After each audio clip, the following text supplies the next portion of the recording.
네, 2부 시작했습니다. 세 번째 키워드. 자본주의 안에서의 민주주의. 자본주의에서 민주주의는 일종의 쇼다 라는 키워드를 가지고 이야기를 해보겠습니다. 그런 생각이 들어요.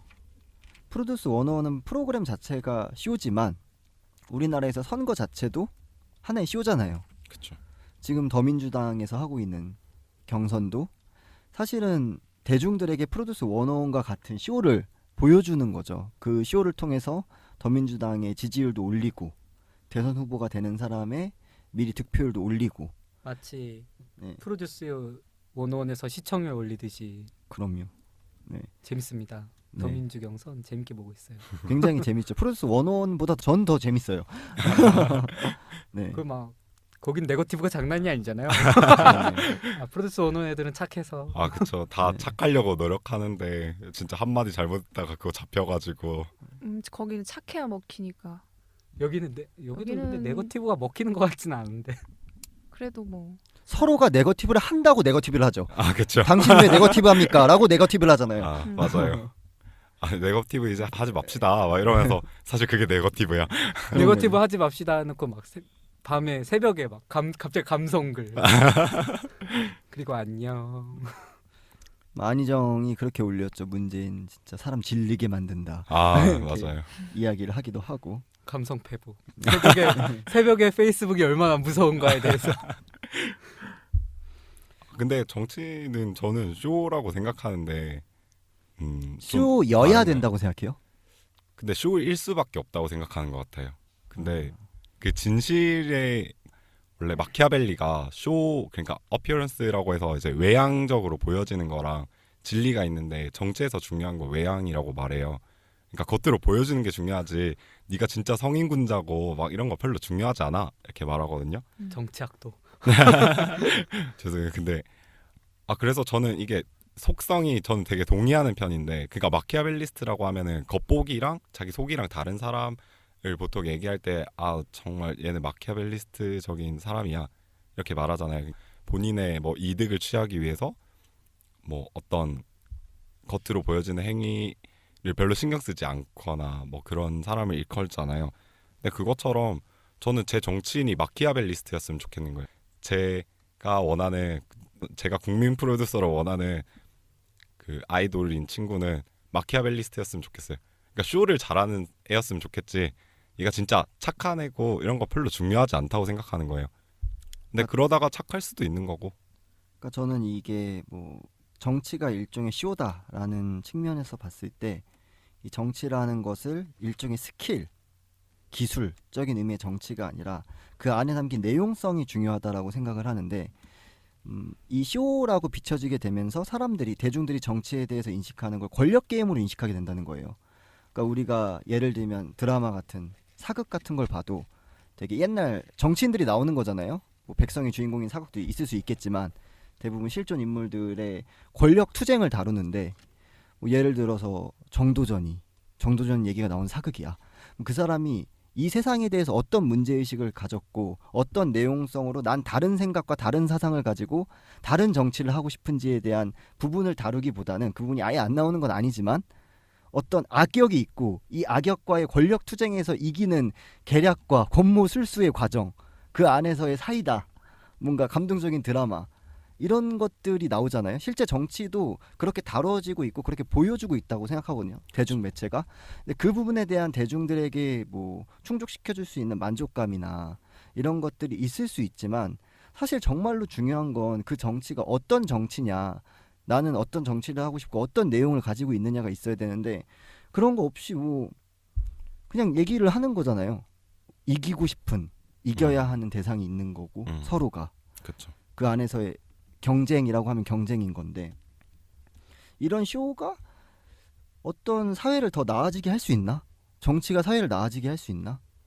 이런 고민이 들었어요. 근데 민주주의 자체를 생각해 본다면은 항상 최선의 결과를 내는 게 민주주의는 아니었고 아니잖아요.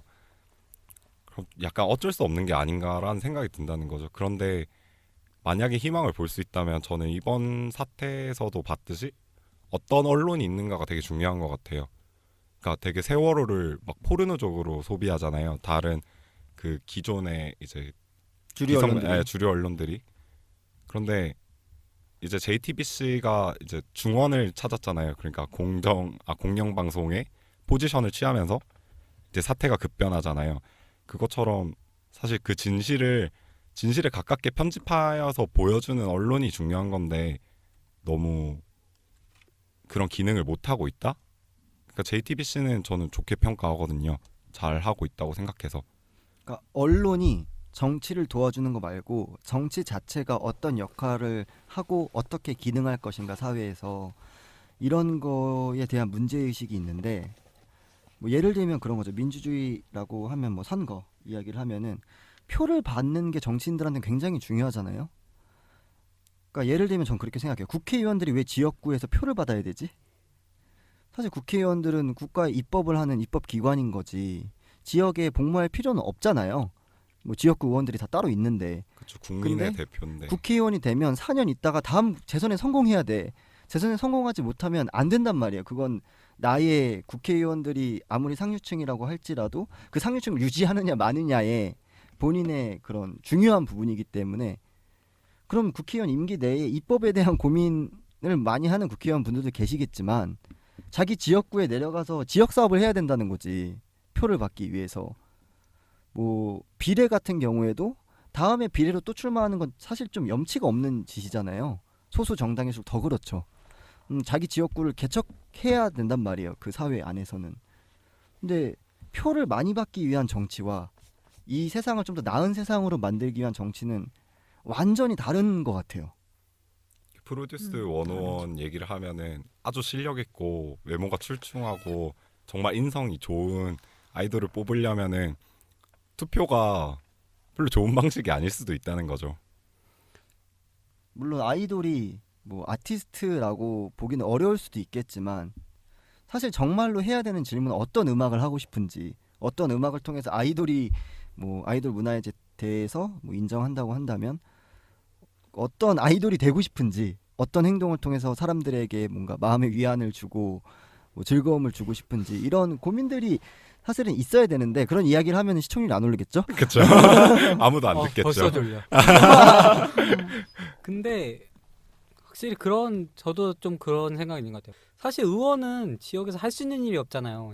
행정가가 아니니까. 그러니까 구청장이라든가 시장은 할 수 있는 일도 많고 이런데 도대체 국회의원 뭐 예를 들면 제가 뭐 구로구 국회의원이라고 해서 구로구 구민들만 위해서 무슨 입법을 할 수 있는 건 아닌데 사실 사람들은 뽑을 때 그 의원이 우리 지역에 뭐든 해주겠지라고 생각을 하면서 뽑았고 개인적으로 굉장히 싫어하는 그 순천의 이정현 씨도 그런 식으로 뽑혔거든요. 그러니까 심지어 진짜로 공교롭게도 순천이 그 해에 엄청나게 많은 예산을 타간 것도 사실이긴 한데 사실 그게 옳다고 볼 수는 없거든요. 순천이 뭐 순천을 비하하는 건 아니지만 갑자기 지역 예산이 오를 만큼의 무언가의 사업을 하는 것도 아니고 뭐 갑자기 뭐 떠오르는 전라도의 도시인가 어쨌든 그렇게 된 것도 사실 문제가 있고 그거 진짜 포퓰리즘을 전형을 보여주는 거라고 생각을 하는데 뭐 전 연예인도 글쎄요 연예인 프로듀스 101 애들이 왜 뽑힐까 그런 얘기를 하면 아무도 안 뽑지 않나. 근데 그런 걸 반대로 봐야 되는 거. 되게 즐기는 것 같아요. 그러니까 자기 편 그러니까 약간 프로야구도 정치랑 비슷하잖아요. 그냥 자기가 밀어주는 지역과 구단과 그런 게 있고 그리고 일희일비하고 그리고 거기 구단에서 나오는 뭐 굿즈들을 소비해주고 그런 걸 보면은 이제 내가 정당을 지지하는 것 마냥 되게 좋아하잖아요. 그러니까 프로듀스 101은 약간 그런 게 좀 적긴 할 것 같아요. 왜냐하면 국민 투표를 하는 방식이고 그리고 뭐 기획사의 어떤 호감을 가지고 있는 경우가 있나요? 그러니까 기획사를 좋아하는 팬이 있는 건 아니지 않나요? 팬이 있죠. 기획사 있나? 자체예요? 기획사 자체의 팬도 당연히 있겠죠. 거기 나오는 애들은 거의 없지 진짜요? 않나요? 어. SM 같은 경우는 SM에 나온 애들은 무조건 좋아하는 애들을 보긴 했습니다. YG랑. 근데 저는 이건 다른 얘기인데 연습생 카페가 있는 게 진짜 신기하더라고요. 연습생 카페라고 해서 그 연습생들이 뭐 어떤 활동하고 있고 뭐 얘네 인터뷰하고 뭐 이런 걸 좀 올려서 거기에 또 팬들을 이렇게 만들더라고요. 근데 그걸 보면서 진짜 신기하다 생각했는데. 그래서 되게 요즘 잡소리인데. 더 잡소리긴 합니다. 아니 앞부분이랑 전혀 각자가 연결이 살고 안 있는 무슨 세계가 얘기- 다른 거죠. 어. 그래서 잡소리. 어쨌든 네. 그래서 쇼로 볼 것인지 쇼로 얘기하고. 보는 게 옳은가? 옳진 않. 그러니까 사실 아이돌이나 프로 야구 같은 경우에는 굳이 그런 질문을 꼭 할 의무나 꼭 그런 건 없다고 생각하거든요. 야구도 뭐 이제 어떤 야구를 좋아하는 성향이 있을 수 있잖아요. 그 야구 구단을 좋아하는 게 뭐 단순히 지역 때문일 수도 있지만 그거를 만약에 떠나서 생각해 본다면 우리는 뭐 실점하더라도 공격하는 게 주류인 그런 걸 하고 싶은 야구 구단이나 팀을 지지할 수도 있는 거고 투수진이 좋은 구단을 지지할 수도 있는 거고 이런 건데 우리는 어떤 야구를 한다. 근데 정치는 그런 게 꼭 필요한 거 아니냐. 우리의 삶을 규정하는 중요한 부분들 중에 하나인데 그런 얘기를 흔히 하잖아요. 요즘에 한국 정치는 철학이 부재하다. 막 미국의 샌더슨 막 이런 얘기하면서 뭐 요즘만은 아니죠. 그래도 예전에 김대중이나 이런 정치인들은 저는 철학이 있었다고 생각을 해요. 그 철학에 대해 그 사람이 가진 생각에 대해서 동의하느냐 마느냐를 떠나서 뭐 한국 사회에 대한 자기의 진단, 시대에 대한 인식, 그래서 이렇게 나아가야 된다. 요 정도는 있어야 되는데 이게 정치인들이 아예 없진 않겠죠. 그 사람들은 생각을 하는 사람들이잖아요. 그냥 뭔가 기계가 아니니까 요즘엔 기계도 생각을 하는데 네. 근데 생각을 하겠지만 그거를 통해서 뭔가 설득하고 이러한 노력이 없죠. 공부하려는 노력이 없다고 생각을 해요. 그러면 유권자들이 공부하려 노력이 없다는 말씀이신가요? 둘 다. 둘 다라기보다는 저는 유권자들은 유권자들의 문제가 아니라고 생각하고 그 정치인들은 정치인들이 극복해야 될 문제라고 생각하는 거죠. 유권자라고 불리는 대다수의 대중들은 오히려 소외되고 있는 거죠. 그런 담론에서 자기의 의지를 떠나서 그렇게 만들어진 시스템이고 이 시스템이 근데 정치는 아까 처음 질문에 네. 쇼일 수밖에 없는 것 같은데 어떻게 그 사람의 인성과 사실 정책도 알아보려면 내가 굳이 우리 지역에 있는 국회의원의 사이트에 들어가서 찾아봐야 될 뭐 최근에 들어서는 그 정치인들 그거 주잖아요. 뭐라고 하지? 그 정책 쓰는 걸 줘도 정책이 하나도 안 써 있고 그냥 뭘 짓겠다. 도대체 네가 여기 어떻게 질 거냐라는 의문이 들지만 뭐 그런 얘기밖에 안 써 있고 점점 더 쇼화되어 가는데 그게 가장 사람들이 소비하기 쉬운 방법이니까 그러니까 이게 익숙하고 저는 가장 그래도 요즘 이제 대선 국면에서 봤을 때 근접한 거는 이재명이라고 생각하는데, 그러니까 세세한 정책들이나 이런 거에 대해서 다 관심을 가지고 그걸 설명하고 설득해야 된다는 얘기가 아니라 이재명이 딱 얘기하는 거는 적폐청산, 이게 가장 대표적이잖아요. 적폐청산을 해야 되는 이유, 이 나라는 친일파들의 나라였고 재벌들의 나라고 내가 죽더라도 재벌만은 끝장내겠다라고 얘기하는데, 그러니까 이거가 일종의 하나의 논리적인 맥락이 있고 이걸로 대표되는 정치를 하고 싶은 거고, 근데 다른 사람들은 잘 모르겠어요. 근데 어떤 문재인도 정치를 하고 똑같은 얘기 싶은지. 하지 않아요? 문재인은 누구들이 하는 얘기랑 다 똑같은 얘기를 하는 것 같은데 그냥 다 막 갖다 붙여서 약간 종합 선물 세트. 막 페미니스트라고 하고 자기가 막 다 그냥 다해. 페미니스트고 적폐청산도 할 거고 다 할 거야. 통합도 할 거고. 근데 뭐 그 이재명도 마찬가지던데. 자기도 페미니스트 네? 그냥 뭐 저는 사실 그쪽 당 후보들을 별로 다 좋아하진 않지만 그냥 다 거기서 결국 나는 이재명 씨도 이 씨라고 해야 되나? 이재명 시장님? 또 정말 솔직히 그 셋 중에서 안희정만큼이나 쇼를 잘하고 있다라고 생각을 하거든요. 개인적으로는. 쇼를 맞아요. 잘하고 있죠. 그 사람이 뜬 것도 쇼로 뜬 거고 뜨는 방식도 그렇고 그렇기 그러니까 때문에 가장 쇼에 가까운 저는 이재명을 지지하는 편인데, 그러니까 이재명이 좀 더 쇼를 더 잘했으면 좋겠어요. 더 많이 사람들을 끌어들이고. 뭘 어떻게 더 잘해요. 노무현처럼. 노무현처럼. 노무현의 근데 기억이 그 얘기를 있잖아요. 하더라고요. 우리는. 노무현이 그렇게 하려고 20년을 기다렸는데 이재명이 이제 4년인데 노무현처럼 되길 바라는 거 너무한 거 아니야? 이런 얘기하는데 뭐 그 또 틀린 얘기는 아니네. 뭐 이런 생각이 들긴 하더라고요. 어쨌든 저는 개인적으로 뭐 이재명 씨를 싫어하거나 이재명 시장은 좋아하는데 이제 그 주변에 몇 명 있거든요. 그 극렬 이재명 하고 아 이게 빠가 까를 만든다고 그냥 괜히 그 마음에 되게 나쁜 심보가 있나 봐요. 괜히 싫은 거야. 그냥 반골인 거지. 뭐. 그런 거지. 괜히 변태인가 내가? 하면서 막 그렇게 좋아하는 걸 보면서 왠지 싫어진다. 막 저희 어머니가 저희 누나랑 저랑 이제 그 전두환 전 대통령에 대해서 까고 있는데 갑자기 뜬금없이 나타나서 지지 선언을 하는 걸 보면서 왜 저럴까 이랬는데 아 내가 엄마를 닮았구나 이런 생각을 많이 했거든요. 괜히 누군가를 지지하고 있으면 반대하고 싶나 봐요. 그래서 요즘 괜히 마음에 안 듭니다. 이재명 전 시장님이 왜 싫지? 말면서 나 되게 성남시장 뽑힐 때 좋아했는데 말했는데 요즘 좀 별로 안 좋아한다. 어쨌든 가장 쇼에 가까운 사람이 쇼일 수밖에 없는데 쇼인 게 저도 옳다고는 생각을 안 해요. 근데 그럼에도 불구하고 쇼일 수밖에 없는 것 같아요. 사람들한테 보여질 수 있는 방법이 그거밖에 없으니까. 그거밖에 없진 않지만 그 정말 자기 정책과 소신과 이런 것만을 중시한다면은 그 사람 안 팔리겠죠. 그렇죠. 그리고- 아까 쇼적인 요소도 필요하다고 생각합니다. 근데 그렇게- 그게 본질이 아니라는 거죠. 뽑히는 그쵸. 나라도 없는 것 같아요. 뭐 그렇게 민주주의 잘 돼 있다는 프랑스를 봐도 지금 프랑스 그 걔네들 상태나 뭐 영국이나 뭐 북유럽 애들도 마찬가지인 거고 결국 쉬운 거지. 걔네들이 사실 그 프랑스의 그 지금 뭐야 극우 정당 걔네들이 내놓은 정책들 보면 진짜 말도 안 되는 정책이 엄청 많은데 그럼에도 불구하고 되게 지지를 많이 받는 걸 보면 뭐 옳은 방향은 아닌데 결국은 뭐 더 좋은 방향으로 나아가야 된다는 건 동일하지만 결국 그 잘났다는 뭐 민주주의를 뭐 어쩌고저쩌고 하는 나라들도 저 모양 저 꼴인 걸 봐선 결국 민주주의 쇼로 가는 거 아닌가 쇼일 수밖에 없다라는 생각이 들기는 해요. 나왕제 쇼입니까? 정치는? 정치 선거는 쇼죠. 정치는 쇼가 아니지만 선거는 쇼다. 그러면 선거가 없는 정치를 해야 쇼가 아니겠네요. 추첨제 가나요? 이게 정말 소피스트.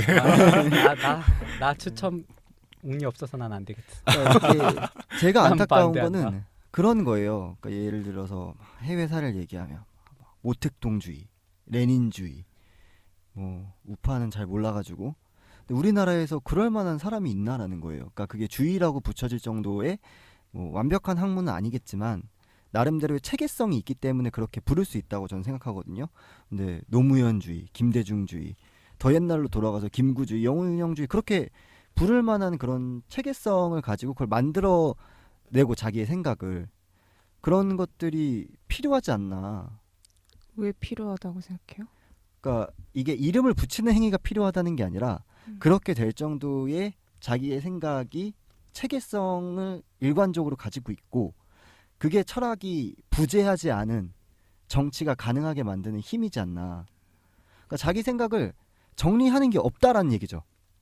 어떤 사건이 터지면 사건들마다에 닥쳐서 그 사람의 견해가 달라지는 게 아니라 일관적인 기준이 있어야 되는데 그런 기준에 대한 게 명확하지 않으니까 뭔가 정치적 내용성이 그러니까 명확해 보이지 않는 거죠. 보는 사람들이. 자기 혼자는 기준이 명확할 수는 있겠죠. 있죠. 지역이죠.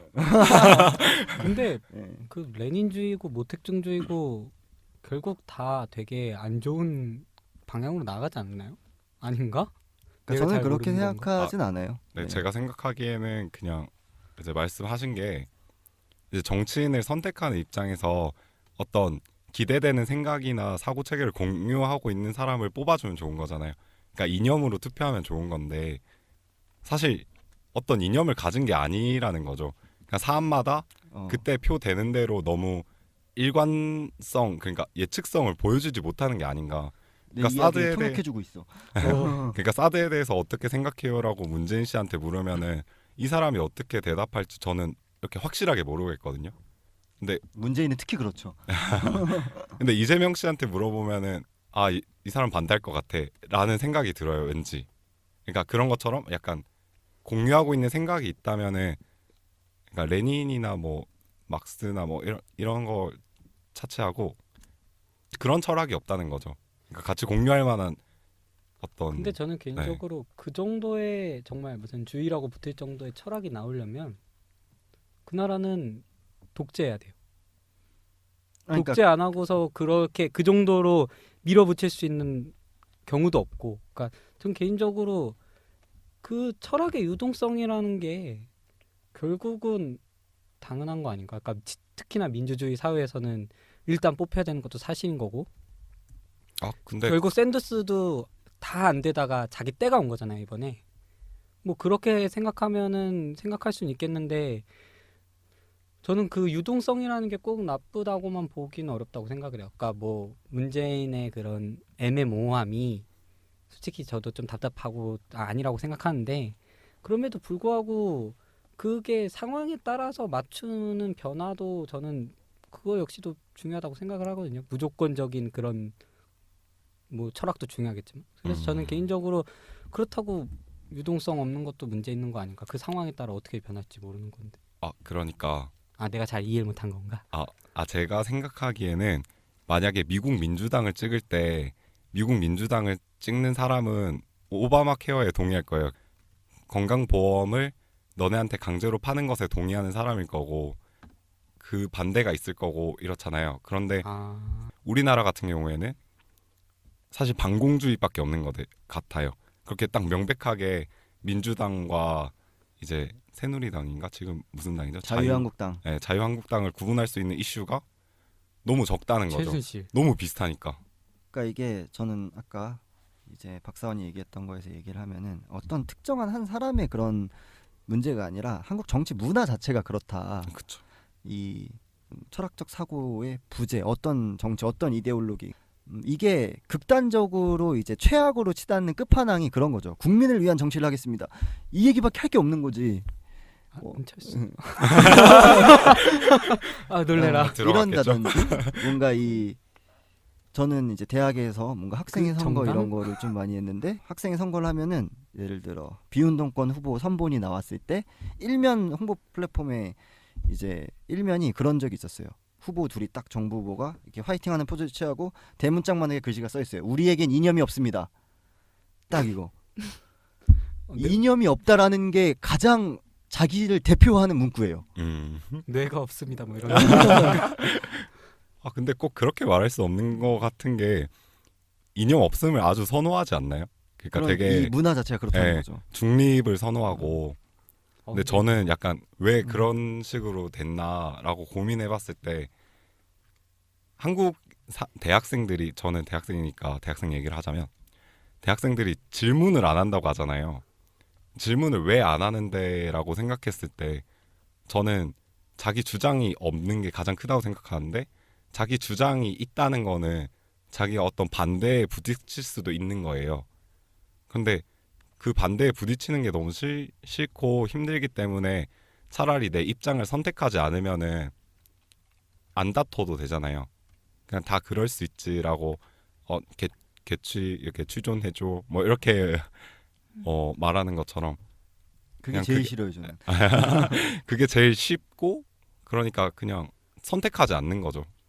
맞아요. 말씀하신 것대로 그게 제일 쉬운데 정치는 쉬워서는 안 돼요. 그렇죠. 네, 그건 되게 어려운 일이어야 되고 동의합니다. 한 걸음 한 걸음을 갈 때마다 정치라는 것은.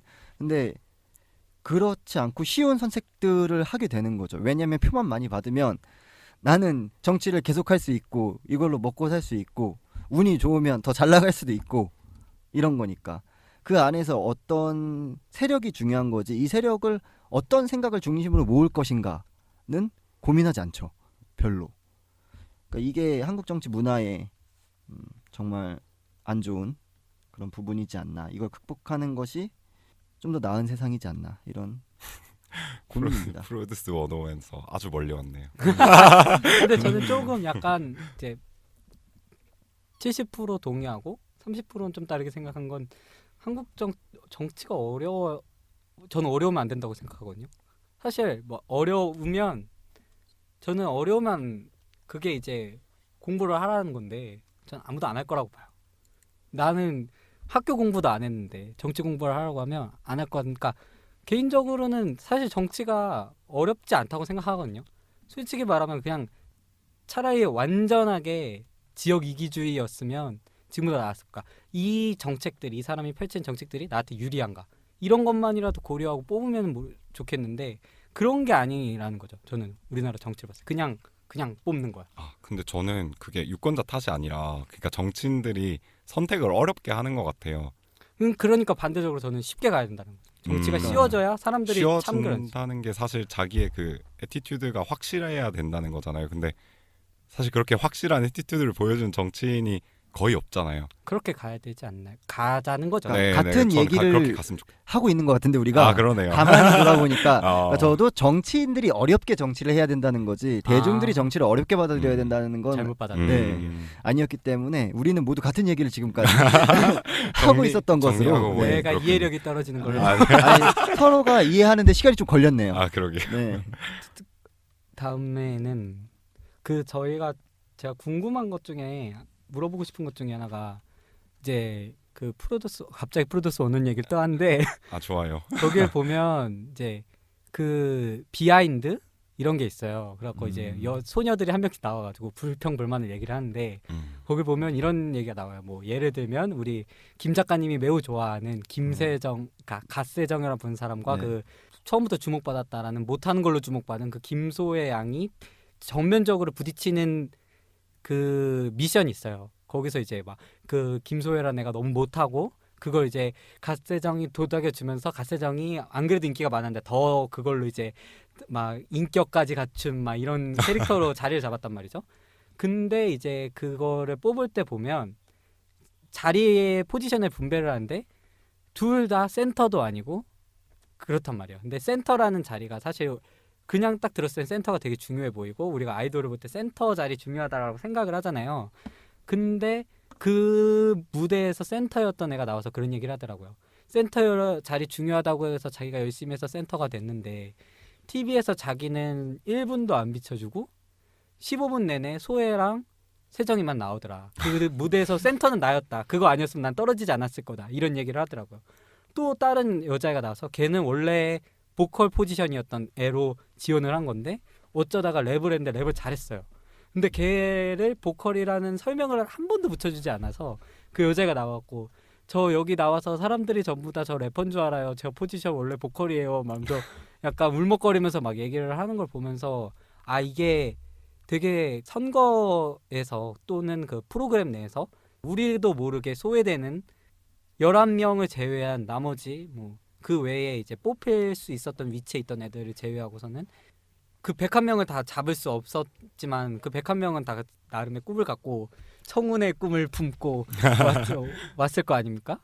그런 거에 대해서도 조금 나머지 그 애들에 대한 불평불만에 대한 불평불만에 대한 되게 합리적인 비판이 사실 되게 합리적인 얘기였잖아요. 그런 거에 대해서도 우리 민주주의에서 민주주의 특히 우리 선거에서도 충분히 해볼 만한 얘기인 것 같아요. 그 걔네들이 나와서 직접적으로 한 얘기. 사실 우리 우리나라 정치 또 민주주의 또 선거에서 그런 식으로 되게 중요한 얘기를 하고 이런 얘기를 해도 주목 한 번 못 받지만 그 사람들은 방송이나 뉴스에서 나와서 뭐 투표 몇 번 하고 뭐 떨어지셨는데 뭐 어떻게 생각하세요라고 얘기를 한 적이 없잖아요. 근데 저는 그 프로듀스 그 비하인드에서 그 애들이 했던 말이 그 정치인들한테 들어갔던 말이 아닌가라는 생각을 했거든요.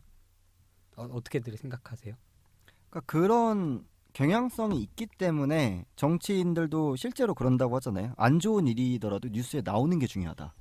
일단은 무풀보단 악풀. 예, 알려져야 돼. 연예인과 정치인의 일종의 동일한 법칙이네요. 그렇죠. 부고 기사 빼고는 다 좋다고 그러더라고요. 존재감이 없는 게 최악인 거지. 차라리 안티가 많은 게 훨씬 낫다는 거죠. 문희준 안티 백만설 이런. 그러면 그 우리나라 선거 또는 그런 쪽에서 그 프로듀스 원원에서 주목 한번 받지 못한 애들의 위치에 있는 사람이 누가 있을까요?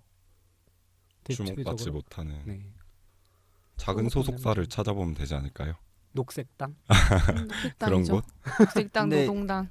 그러니까 일단 의회 정치로만 봤을 때 그냥 이제 국회 안에 들어가 있는 정당으로만 한정지어 생각했을 때 이게 오히려 소수 정당은 국회의원 수가 적잖아요.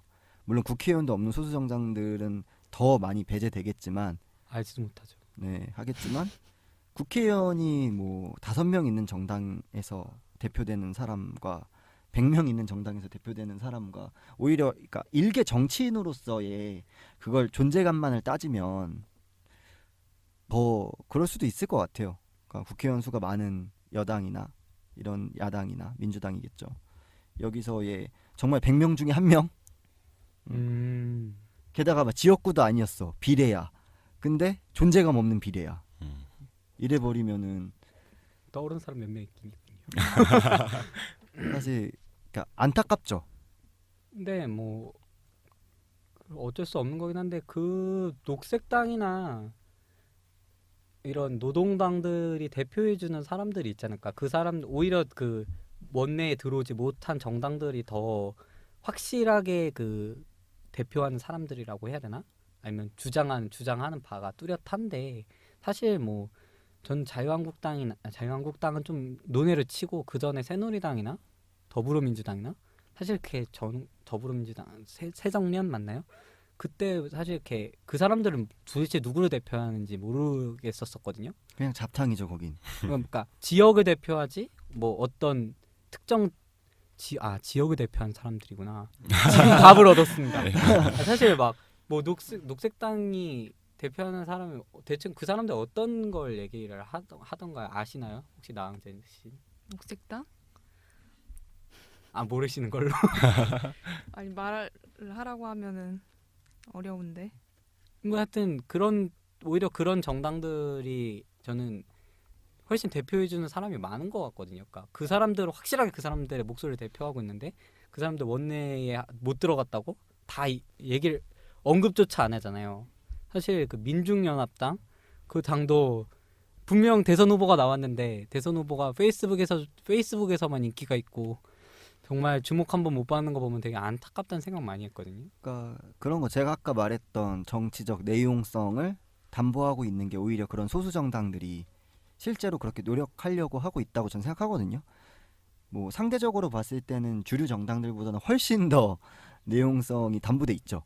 근데 그럼에도 불구하고 사실 이름도 잘 모르고 당선이 잘 안 되는 이유가 사표 심리가 일단 있는 거고 이 시스템 자체가 똑같은 민주주의고 똑같이 선거를 하더라도 어떤 선거구 제도를 가지느냐 비례가 몇 프로냐 뭐 상원 하원 이걸 하느냐 마느냐 뭐 이런 거에 따라서 되게 당선되는 그런 게 다르기 때문에 현 우리나라의 대한민국의 민주주의 선거 시스템 자체가 주류 정당들이 계속 양당제로 집권할 수밖에 없는 그런 형태인 것 같아요. 그러니까 이 프로듀스 101에서는 카메라가 그렇게 잡아준다면 이 대한민국 정치판에서는 이 카메라가 선거 제도 자체인 거죠. 사실은 이 87년체 법 제도 자체가 그렇죠. 그렇게 잡아주고 있는 거죠.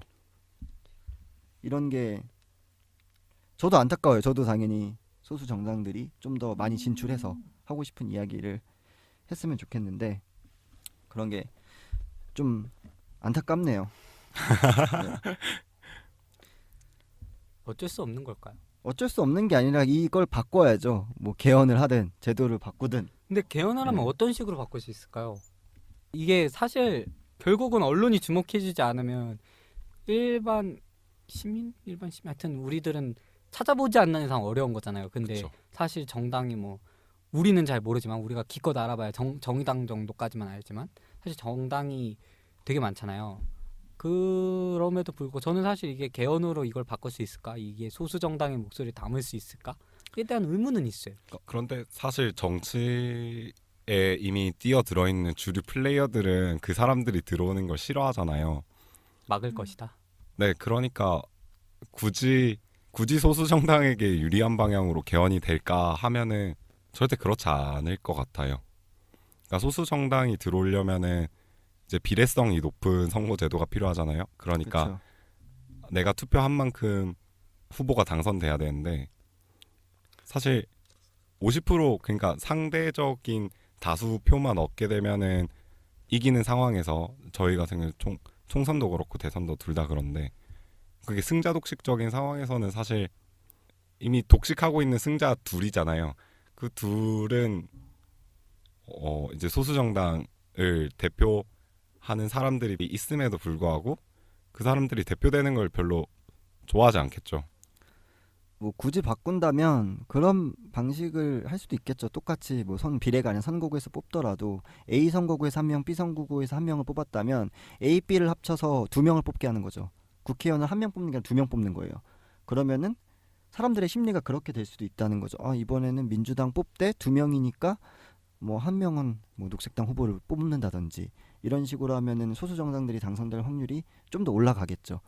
그러니까 선거구 제도 자체를 많이 바꿀 수 있고 충분히 그러니까 소수 정당들이 당선될 수 있게 우리가 그거를 좌지우지할 수 있다면 개헌을. 예. 근데 사실은 이 PD가 말한 대로 그럴 수 없죠.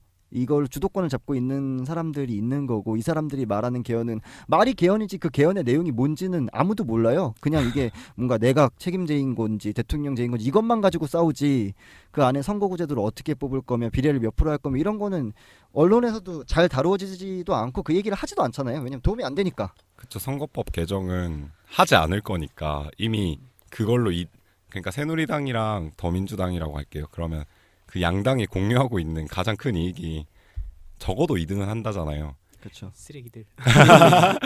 아 근데 적어도 2등을 한다라는 걸 절대 포기하지 않을 거기 때문에 바뀌지 않겠죠. 그리고 사실 개헌의 내용에 선거제도가 들어가진 않으니까 사실 정부를 어떻게 구성하느냐의 문제가 되지.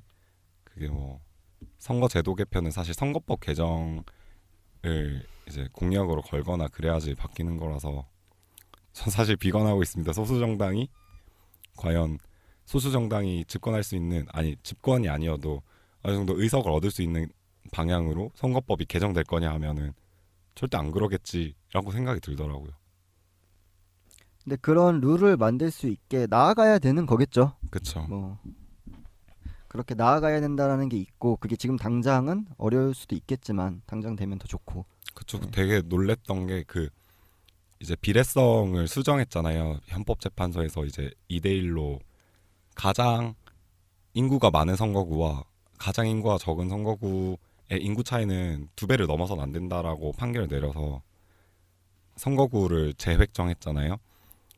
근데 그 과정에서도 보면은 비례성을 높이려는 것보다는 의석을 어떻게 두 정당이 나눠 먹을까로 싸우잖아요. 그런 걸 보면은 참 근데 거기서 좀 주목해볼 점은 선관위에서 너무 비례성이 낮으니까 이제 내가 투표를 해도 안 뽑히니까 그런 문제가 있다 해서 이제 동일식 선거 제도를 들고 왔는데 그게 좀 논의가 되는 것 자체가 좀 중요하지 않았나. 이후에도 그 당시에 선거법에 대해서 관심이 있었던 사람은 이후에도 아 이런 문제가 있구나를 인식한 거니까 그 시기가 좀 중요했던 것 같아요. 그렇군요. 네. 이 우리나라 민주주의 얘기하니까 사실 아까 제일 처음에 얘기했던 것처럼 한국의 민주주의를 극찬하고 있는데 얘기를 하면 할수록 뭔가 비관적이고 뭐 이렇게 되는 것 같아요. 여기 비관적인 사람들만 모였나요? 회의주의자들인가? 네. 이번 생애는 망했어. 다시 제일 처음으로 돌아가서 브루나이 국민들에게 이 민주주의를 왜 해야 되는지 어떻게 하면 설득할 수 있을지 이런 질문에서 시작을 하다가 여기까지 막 계속 삼천포에 막 빠져가지고 여기까지 왔는데 저는 그런 생각이 들더라고요. 이 인간이 인간답게 산다는 것 이걸 좀 역사적으로 봤을 때 한 사람이 인간으로 대접받기 위해서는 정치 권력이 필요한 것 같아요. 그러니까 그 사람에게 정치 권력이 있느냐 없느냐가 이 사람한테 인간 대접을 해줄 거냐 마냐를 가르는 기준이 됐던 것 같아요. 그러니까 뭔가 계급 신분제도가 철폐됐다고 해서 인간 대접을 해주는 게 아니라 이 사람이 권력을 가지고 있어야 돼요. 어떠한 힘을. 근데 그게 정치 권력을 투표라는 제도로 조금씩 나눠서 쓰는 게 그나마 민주주의였던 거고 시작됐었던 그것 덕분에 조금 더 인간답게 살 수 있는 힘을 가지게 됐었던 건데 앞으로 그게 더 발휘가 돼야겠죠. 그래서 직접민주주의 이런 얘기를 하고 대의민주주의 한계 이런 얘기를 하는 걸 텐데 인간으로서 대접받기 위해서 민주주의가 꼭 필요한 게 아니냐. 그리고 이 민주주의가 오히려 저는 정치라고 부르는 영역이 확대돼서 일상에서의 권력이 돼야 된다라고 생각을 해요. 뭔가 사실 대통령을 온 국민이 뽑는 것보다 더 실효성이 있는 힘은 자기 사장을 뽑는 거라고 생각해요. 자기 회사에. 사장을 투표해서 뽑는 거죠. 그러면 사장은 인간으로 돼야겠죠. 사원들을. 이런 일상에서의 민주주의가 필요한 거고 프로듀스 101을 보더라도 민주주의가 거기서 구현되는 방식을 굳이 도출해 내자면 국민 프로듀서의 투표가 아니라 그 플레이하는 연습생들끼리의 누가 센터를 어떻게 할 것이며 어떤 음악을 어떻게 만들고 어떻게 구성할 것이며 이거를 의견 수렴하고 결정하는 과정 이런 걸 아무도 터치하지 않는다면 각자 다 다르잖아요 팀별로. 그렇죠. 좀 이런 거에서 오히려 재밌는 민주주의의 그런 부분들이 나올 수 있을 거라고 생각이 들었어요. 그래서 우리가 앞으로 지향하거나 더 나아가야 되는 민주주의도 좀 그런 부분들을 고민해야 되지 않나 이런 생각이 들더라고요. 뭐 마지막으로 프로듀스 101 보고 나서 마지막 더 이야기하고 싶은 게 있거나 아니면 민주주의에 대해서 좀 더 언급할 게 있으면 좀 돌아가면서 이야기해 볼까요? 오늘 첫 방송인데. 네. 저는 김 작가님이 굉장히 싫어하는 정치인 아니면 작가구나. 그리고 그 유시민 작가의 말을 빌으자면 지금 브루나이 국민들이 잘 사는 건 왕이 지금 돈을 나눠주기 때문이잖아요. 조선시대에도 착한 왕은 있었잖아요. 그 뭐 예를 들면 세종이라든지 세종밖에 생각이 안 나는데 어쨌든 그런 것처럼 지금 왕은 착한데 과연 다음 왕은 착할까? 그 사람을 끌어내릴 수 있는 방법은 결국 그 다음 왕이 나쁜 놈이면 끌어낼 수 있는 방법은 몇 가지 없잖아요. 그럴 수 있는 힘을 갖는 게 결국은 민주주의로서 나가가는 수밖에 없지 않나. 뭐 굳이 민주주의로 나가진 않겠지만 어쨌든 지금의 왕정을 무너뜨리는 수밖에 없지 않나. 권력을 나눠 갖고 해야. 그 유시민 작가가 그런 얘기를 하더라고요. 물론 김 작가님 굉장히 싫어하시지만 계속 언급하시네요. 네. 다음에 왜 싫어하는지 더 얘기하겠습니다. 어쨌든 그 사람이 그런 얘기를 하더라고요. 유시민이 나와서 민주주의란 제일 좋은 사람을 뽑는 게 아니라 내가 그 사람 끌어낼 수 있는 힘을 갖는 거라고. 저도 좀 그 유시민 씨의 말에 전부 100% 동의하는 건 아니지만 그 말에 있어서는 그 말만큼은 전 동의를 했어요. 그렇기 때문에 그 나라 국민들에게 과연 니들이 저 왕이 죽어도 이렇게 행복하게 살 수 있을까라는 질문을 던지면서 그런 식의 민주주의의 필요성을 말해줄 수 있지 않을까라는 생각을 했어요. 저는 그냥 촛불과 민주주의에 대해서 이야기할 때 우리가 촛불을 보고서 어떤 민주주의인가를 한번 고민해 볼 수 있게 됐다는 점이 좀 중요한 것 같아요. 그러니까 촛불 집회에 나왔던 시민들은 사실 그 정치에 적극적으로 참여한 거고 자기의 거부 의사를 분명히 밝힌 거잖아요. 그러니까 거부할 수 있는 제도가 사실 시위밖에 없기 때문이기도 해요. 그렇다면은 이제 고민할 거는 어떻게 계속 거부할 수 있는 권력을 국민들이 가질 수 있게 할 것인가. 어떤 제도나 뭐 어떤 행위의 반복이 있겠죠. 뭐 좀 복잡한가. 아무튼 그런 식으로 개선점을 고민해야 되는 게 아닌가. 그러니까 우리가 거부할 수 있는 방법에 시위 말고 어떤 게 있지? 라고 고민해보는 것도 좀 좋지 않을까 생각합니다. 간 보러 오신 나왕재 어떻게 간은 잘 봤나요? 네, 흥미로운데 제가 막 아는 게 없어서 딱히 말할 게 없었어요. 저도 없습니다.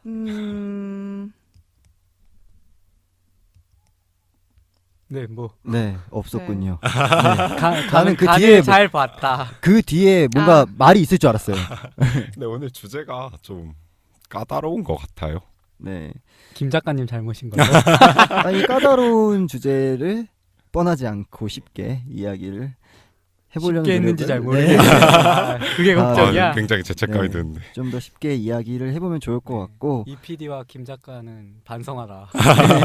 다음에 더 쉬운 주제가 네. 다음 주 주제는 다음 주 주제는 이제 저희가 전체 틀 자체를 한 달 정도를 대중미디어와 상식으로 해서 대중미디어 속에서의 상식을 이제 연관지어서 이야기해 보려고 하는데 다음 주제는 다크나이트와 법 밖의 정의라고 저희가 선정을 했습니다. 그래서 다크나이트라는 영화를 보면 배트맨이 법을 지키지 않으면서 정의를 지키려고 하잖아요. 이런 행위 자체에 대한 좀 다양한 의견들이 있을 수 있을 것 같아서 여러 가지 상식들을 통해서 법치주의와 합법주의 뭐 이런 이야기를 하면서 재밌게 이야기해보면 좋을 것 같아요. 네. 오늘은 여기까지 이야기를 하는 것으로 하고 네, 마치도록 하겠습니다. 감사합니다.